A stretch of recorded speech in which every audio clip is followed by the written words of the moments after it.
Hey guys, I'm Nick and welcome back to the channel. Well, we have had a huge amount of Star Trek news drop on us in the last 24 hours with announcements for Prodigy, announcements for Lower Decks, Star Trek Picard, Discovery, you name it. It's news a go-go at Star Trek. So today I'm going to talk to you about starting with Star Trek Prodigy and the big announcement of Kate Mulgrew's character of Captain Kathryn Janeway and how she is appearing in this new series.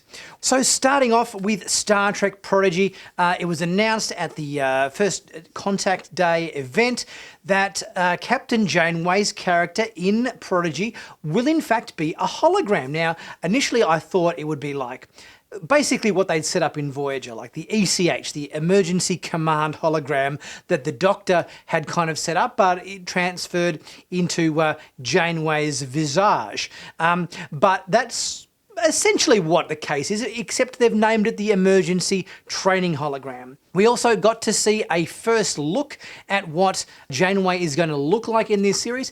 And I've got to say, I like the animation style of this show. It's a good-looking character model of Janeway. I think the amount of detail and the aspects are not too heightened. I think it looks enough like Kate Mulgrew did back when she did Voyager back in the 90s or whatever to kind of accurately portray the character. It makes sense based on the show's synopsis and breakdown that she would be a hologram or some form of command or training hologram on this ship. They also announced that the series of Prodigy would be taking place in the Delta Quadrant, hence a lot of the races in the cast we've previously seen haven't really struck any huge bells in terms of who they are. Like, we don't look at them and go, oh yes, we recognize all these Star Trek races. But there's probably a lot of alien races they didn't come into contact with, hence the cast of Prodigy. They've also established that the Prodigy series will be taking place in the year 2383. So Star Trek Nemesis took place in 2379. So we're talking 4 years after Nemesis. The Utopia Planitia shipyard destruction, as recounted in Star Trek Picard Season 1, that occurred in 2385. So yes, so it looks like our series of Prodigy here takes place after Star Trek Nemesis, but kind of before the Utopia Planitia shipyard destruction. So this is kind of an interesting timeline to set it. I think this is probably a very good timeline to set it. We haven't seen too much of this era, and I think that'll be interesting to see. We also found out in the news events that Star Trek Prodigy will air in 2021. Now, if I had to speculate when in 2021, we know from another announcement that they made as part of the first Contact Day events that Lower Decks will be airing on August 12th. So on the basis that Lower Decks has an announcement, it would seem like Lower Decks is probably going to be the first show that airs. And we know that Discovery will be airing very late in 2021.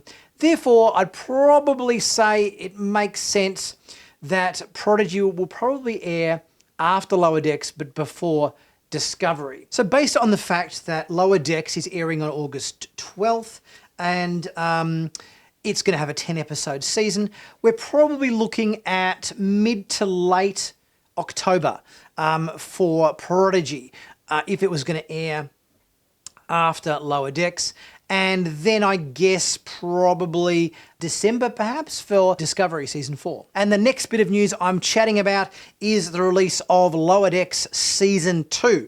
It was announced at the first Contact Day events just recently that Lower Decks Season 2 will be airing on August 12th and we'll have 10 episodes in its second season.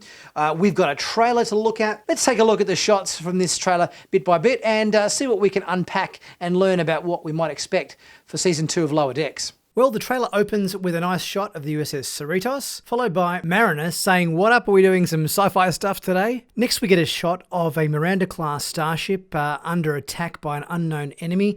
The USS Macduff, I think it says, or it could be McClure, I'm not sure. Next we get a Magato creature, first seen in the original series episode of Private Little War, roaring at a couple of characters on the bottom of frame there. Next we see Mariner in Anbo Jitsu gear, which we first saw in the Next Generation episode the Icarus Factor, where Will Riker challenged his father, Kyle Riker, to a tournament there. We've got Ransom levitating in the air, shooting some sort of laser beams out of his hands with glowing eyes, with some sort of godlike powers. Next, we see a phaser fight going on in some sort of underground mining facility cavern. Mariner in some aerobic workout gear there in the Cardassian interrogation room, which we might remember from where Picard said, "There are 4 lights!" Looks like Tendi is in some sort of animal zoo or menagerie or something here with a bunch of weird creatures all around her with a bunch of serpents breaking free. Looks like there could be an Armus perhaps in the background. Then Tendi says the only thing missing is Boimler. He must be having the time of his life. At which point we cut to Boimler on the Titan mid-massive battle sequence, and then Captain Riker says, "Red alert! I'm starting to think this jam session has got too many licks and not enough comps." And Boimler says, "What does that even mean?" So it's cool to see we've got Riker back and we've got Boimler on the USS Titan. That will be cool to see. It looks like we've got some great funny moments as part of Season 2. I can't wait. As I said, the broadcast date for Season 2 Lower Decks is the 12th of August. The other thing they have announced recently is that Season 3 of Lower Decks has been confirmed. Obviously, we know when Season 2 is going to be on now, and they've already confirmed there's definitely going to be a Season 3 of 10 episodes. So that's exciting news. Now, one little extra Easter egg I wanted to include about my Star Trek Picard Season 2 teaser trailer review is a little bit of information that has come to my attention, and that is the fact that the clock in Picard's office, that is one of the opening shots of this trailer, has a very interesting time on it, which is 10:04. Now, a lot of you Back to the Future fans out there would remember that 10:04 was the time that the clock tower was struck by lightning in Back to the Future. So I think this kind of solidifies my theory that Season 2 will be very much rooted in a time travel related plot. Great to see a Back to the Future homage reference in Star Trek. It's another one of my favourite genre franchises. There's a heap at the moment to talk and comment about, so please let me know what you guys think about Lower Decks Season 2. Are you excited for Season 2? Did you like Season 1? Do you think we're going to be in for some more surprises and some more visits by legacy characters in the second season of Lower Decks? Let me know your thoughts in the comments section below. Are you guys looking forward to Prodigy? What did you think of the look of the Janeway CG model, our first look at Janeway? Let me know your thoughts. Are you excited? Do you like the idea of her being a hologram in the series? Are you a bit kind of I'm not really excited about her being a hologram? Let me know what you think. There's heaps of Star Trek news to report on. Check out the links here, all over the place here, where you can check out my news on Picard and Discovery as well. I'll catch you guys next time for my next review.